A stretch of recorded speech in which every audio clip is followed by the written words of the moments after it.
विद्यमान आमदारांकडून निवडणुकीची पातळी खालवली गेली. विरोधकांनी पप्पू म्हणून हिणवले गेले. मात्र माझा विजय एकतर्फी निश्चित असल्याची प्रतिक्रिया विवेक कोल्हे यांनी नाशिकच्या येवल्यात दिली. मी आजही त्यांना जाहीर आवाहन करतो व मागच्या 6 वर्षात त्यांनी काय केले आणि पुढच्या 6 वर्षात ते काय करणार आहेत हे सांगावे. कुठलेही व्हिजन त्यांच्याकडे नाहीत, त्यामुळे त्यांचा पराभव अटळ असल्याचेही कोल्हे म्हणाले. दरम्यान काल सापडलेल्या पैशांच्या पाकिटांविषयी बोलताना ते म्हणाले की बूथवर बसणाऱ्या कार्यकर्त्यांना चहा पाण्यासाठी ते दिले होते, ते पैसे मतदारांचे नव्हते, असा खुलासाही विवेक कोल्हे यांनी केला. त्यांना देऊन टाकतील ना, ठीक आहे, त्यांना मतदान करायचं आहे.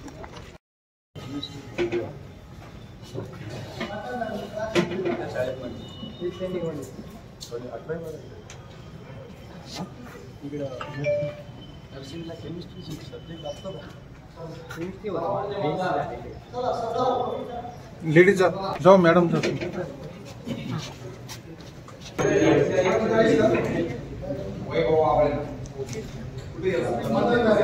पुलिंग एजंट कुठे आपलं अभी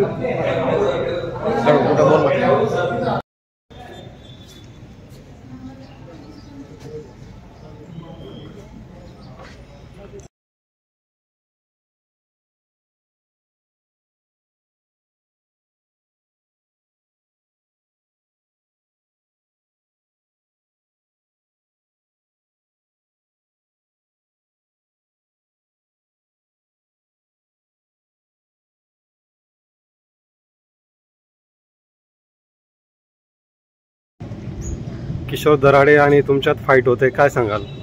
काही नाही, चांगल्या पद्धतीने फाईट मुळात दिसतच नाहीये. एकतर्फी निवडणूक झालेली आहे आणि चांगल्या पद्धतीने शिक्षकांचा प्रतिसाद त्या ठिकाणी मिळत असल्या कारणास्तव निवडणुकीमध्ये फाईट कुठल्याही दृष्टीची नाही. प्रवृत्ती विरुद्ध आम्ही निवडणुकीत उतरलो होतो आणि त्या प्रवृत्तीविरुद्ध सर्व शिक्षकांनी, संघटनेनी, सर्वपक्षीय पाठिंबा त्या ठिकाणी मला भेटलेला आहे. विशेषतः मला तर खात्री पटली आहे की येवल्यामधूनच मला त्या ठिकाणी जास्तीचं अधिकचं मताधिक्य मिळणार आहे, अशी देखील शाश्वती मला 100% आहे. बोगस मतदानाचं काय सांगाल तुम्ही? बोगस मतदान त्या ठिकाणी मी मतदारांशी आज जाताना सहज हिजबूज केला, नमस्कार केला. त्यावेळेस सदरील व्यक्ती समोरून म्हटले, मी 2 वर्ष झालो त्या ठिकाणी शिक्षक म्हणून आहे आणि जर याच्यामध्ये 3 वर्षाचा नियम असताना त्या ठिकाणी धडधडीत तो स्वतः सांगतो मी 2च वर्ष झाले शिक्षक आहे, तरी त्याचा मतदान यादीत विद्यमान आमदारांच्या मुख्याध्यापकांनी नाव नोंदवून दिलेलं आहे. अशा मतदारांवर त्या ठिकाणी CCTV कॅमेरे लावलेले आहे. अशा मतदारांवर आम्ही त्या ठिकाणी ऑब्जेक्शन घेऊन त्यांना फौजदारी गुन्हा दाखल करून 1 वर्षाची शिक्षेचं प्रावधान आहे, त्यांना शिक्षा झाल्याशिवाय आम्ही स्वस्थ बसणार नाही.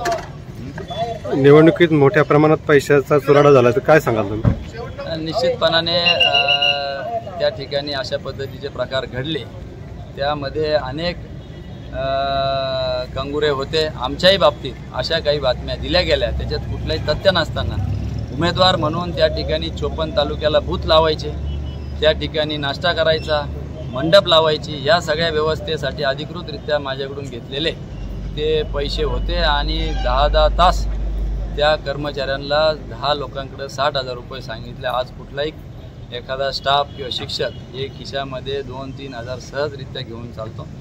असं असताना देखील त्या स्टाफला हॅरेसमेंट करून 10-10 तास पोलीस स्टेशनमध्ये लावून धरलं, गुन्हे दाखल केले नाही, काही ठिकाणी केले आहेत, बळजबरीने काही त्यांच्याकडून वधून घेण्याचा प्रयत्न केला. या सगळ्या बाबी निश्चितच दुर्दैवी आहे आणि लोकशाहीला काळीमा फासणारं आहे. सरकारी यंत्रणेचं घरच्याच कर्मचारी असल्यासारखेच त्या ठिकाणी वापर होताना या निवडणुकीमध्ये सुरुवातीपासून दिसून आला. त्यामुळे मी याचा निषेध करतो.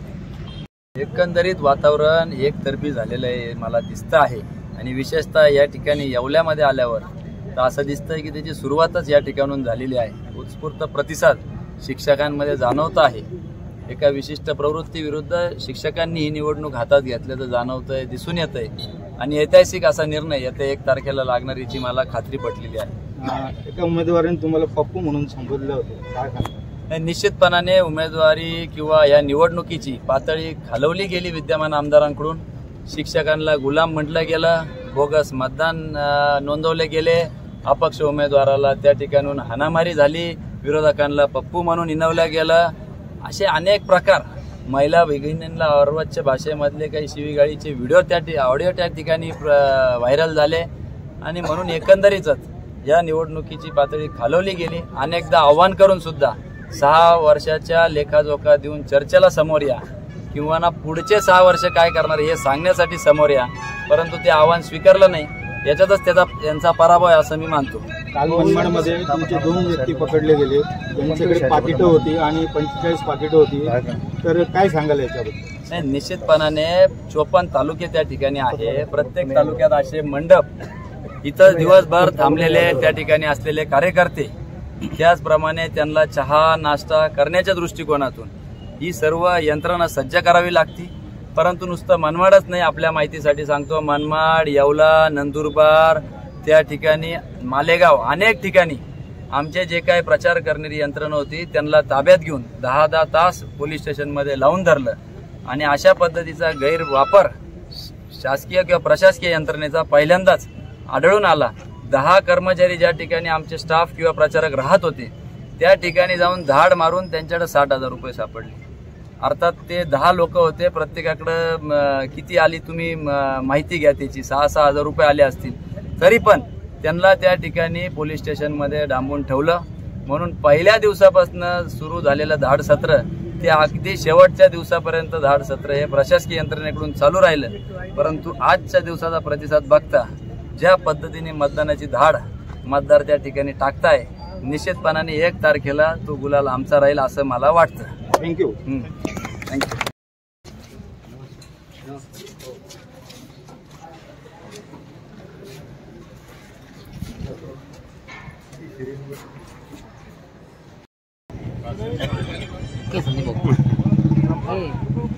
की आम्हाला पहिल्या दिवसापासून आमच्या लोकांना त्रास द्यायचा प्रयत्न झाला. मी आपल्या माध्यमातून सगळ्या महाराष्ट्राला बऱ्याच देशाला कळलं, त्रास देण्याचं काम, डमी उमेदवार उभं करण्याचं काम हे सगळ्यांनी बघितलंय ना. किशोर दराडे खरा असताना खोटा किशोर दराडे आणून उभा करायचा, नंतर प्रचार माध्यमाच्या माध्यमांना चुकीचा प्रचार करायचा, हे पहिल्यापासून त्यांचा 72% परंपरा आहे. आज सकाळी तुम्ही मतदान केंद्रामध्ये अधिकाऱ्यांना खूप छापलं, काय नाही? मुळीच नाही. माझ्यावर तुमचे सगळे प्रसारमाध्यमाचे लोक होते, त्यांनी बघितलं कामकाज व्यवस्थित चाललं का, सगळ्याचे लोकप्रतिनिधी आहे का एवढं चेक केलं. अधिकारी सरळ काम करताना झापायचं काही कारण नाही. काय वाटतं तुम्हाला एकंदरीत? आता काही दिवसातच प्रचार तुम्ही केला, मुळात असं आहे, मी 110% परत आमदार होणार आहे, त्यांना सगळ्यांना भीती वाटते, त्याच्यामुळे खोट्या आरोप करतात. मी गेले 6 वर्षापासून या मतदारसंघात प्रत्येक शिक्षकाबरोबर टच आहे.